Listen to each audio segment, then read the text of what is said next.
నగర్ హాస్పిటల్లో ఒక యంగ్స్టర్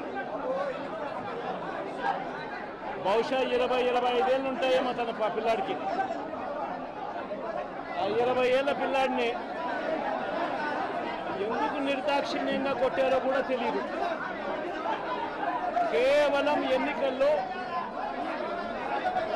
వైఎస్ఆర్ కాంగ్రెస్ పార్టీకి తరఫున తాను ఓటు వేశాడని, వైఎస్ఆర్ కాంగ్రెస్ పార్టీకి సంబంధించిన కుటుంబానికి చెందిన వ్యక్తిని అతి దారుణంగా కావాలని అదే పనిగా వేంపల్లెకు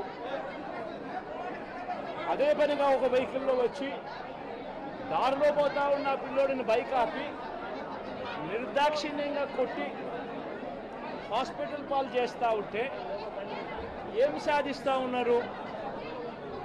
ఇంతవరకు పులివెందుల్లో ఎప్పుడు ఇలాంటి సాంప్రదాయం లేదు. ఎన్నో ఎన్నికల్లో చేశాం, ఎప్పుడు పులివెందుల్లో ఇలాంటి సాంప్రదాయం లేదు. ఎన్నికలు అయిపోయిన తర్వాత ఓటు వేయని వారిని కొట్టే కార్యక్రమం ఎప్పుడు జరగల.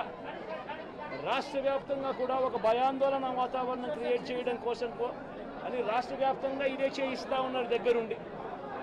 ఏం సాధిస్తారు దీనివల్ల? మీరు వేసే ఈ బీజం చేసే ఈ చెడు సాంప్రదాయం రేపొద్దున మళ్ళీ తెలుగుదేశం పార్టీ కార్యకర్తలకి చుట్టుకుంటుంది. చంద్రబాబు నాయుడు అనుకుంటా ఉన్నాడు తానేదో ఈ మాదిరిగా చేసి భయాందోళన క్రియేట్ చేసి వైఎస్ఆర్ కాంగ్రెస్ పార్టీకి ఓటు వేసిన వాళ్ళని కొట్టడం వల్ల ఒక తెలియని ఆనందం తనలో ఏదో పొందాలని చెప్పి అనుకుంటా ఉన్నాడు. రాష్ట్ర వ్యాప్తంగా ఒక భయాన్ని క్రియేట్ చేయాలని ప్రయత్నం చేస్తూ ఉన్నాడు. కానీ నేను చంద్రబాబు నాయుడు గారికి మరొక్కసారి కూడా చెప్తా ఉన్నా, ఒక చెడు సాంప్రదాయానికి నాంది పలుకుతూ ఉన్నారు. దయచేసి ఆపండి. ఆపకపోతే మాత్రం ఎల్లకాలం మీరే అధికారంలో ఉండరు. అధికారం మారిన రోజున ప్రజలు చంద్రబాబు నాయుడు గారు చేస్తూ ఉన్న ఈ అన్యాయాలను చూసి శిశుపాలని పాపాలు పండినట్టుగా ఆ పాపాలు చాలా వేగంగా పండుతూ ఉన్నాయి. అధికారం మారిన రోజున తాను చేస్తూ ఉన్న ఈ చెడు సాంప్రదాయం తనకే చుట్టుకుంటుంది. ఈరోజు దెబ్బలు తగిలినా దెబ్బలు తిన్నా ప్రతి ఒక్కరూ కూడా రేపొద్దున ఇదే మళ్ళీ అటువైపున చేసేదానికి మీరంతటి మీరే బీజం వేస్తూ ఉన్నారు. ఇది సరైన పద్ధతి కాదు.